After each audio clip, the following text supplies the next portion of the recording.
Well, we have some big breaking news coming in. US President Donald Trump blames Ukraine for the Russia-Ukraine war. He says that Ukraine should have never started the war with Russia. Donald Trump pushed back against Ukraine's objections to being excluded from talks between the US and Russia in Riyadh aimed at ending the war in eastern Ukraine. Trump also seemed to suggest that Ukraine was to be blamed for a war that began only after Russia invaded the country. Let's listen in to Donald Trump's reaction.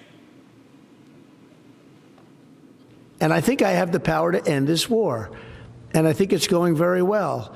But today I heard, oh, well, we weren't invited. Well, you've been there for 3 years. You should have ended it 3 years. You should have never started it. You could have made a deal. I could have made a deal for Ukraine that would have given them almost all of the land, everything, almost all of the land, and no people would have been killed, and no city would have been demolished, and not one dome would have been knocked down.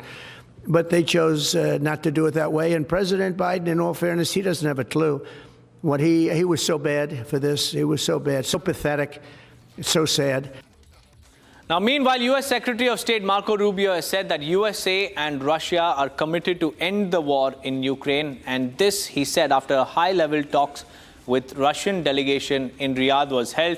Now, top diplomats from Russia as well as US met at the Saudi capital to end the war in Ukraine. However, there was no Ukrainian delegate present in the meeting. Take a look. U.S. Secretary of State Marco Rubio and his Russian counterpart Sergei Lavrov met in the Saudi capital of Riyadh on Tuesday to discuss the Ukraine war. After the meeting, Marco Rubio told the press that concessions are needed to be made by all sides to end the conflict. He further said that the goal is to bring an end to the conflict in a way that's fair, enduring, and acceptable to all parties involved. In order to bring an end to any conflict, there has to be concessions made by all sides. We're not going to predetermine what those are. We're certainly not going to negotiate this today or in a press conference for that matter. But and there are other parties that have sanctions. The European Union is going to have to be at the table at some point because they have sanctions as well that have been imposed. So, but I guess the point here is the goal is, and we agreed on what the goal is to bring an end to this conflict in a way that's fair, enduring, sustainable, and acceptable to all parties involved. What that looks like, well, that's what the ongoing engagement is going to be all about. Rubio also said Russia and the US had agreed to restaff their respective embassies in Washington and Moscow and appoint high-level teams to continue negotiations. The first next step is working through our respective teams at the diplomatic side just to ensure that our diplomatic missions can function. There's been a series of reciprocal actions taken over the last 10 years that have really diminished our ability to operate in Moscow, as an example, and they would argue their ability to operate in Washington. We're going to need to have vibrant diplomatic missions that are able to function normally in order to be able to continue these conduits.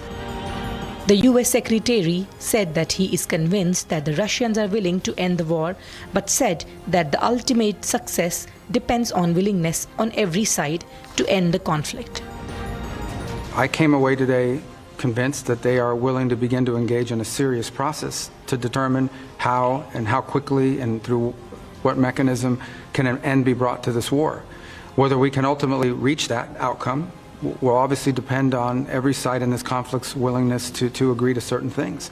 So I think it's important to have this meeting because we haven't really had much engagement with the Russians for almost 3 years, and it sets the table for future conversations. President Trump has upended U.S. policy towards Ukraine and Russia, saying he and Putin had agreed to begin negotiations on ending the war.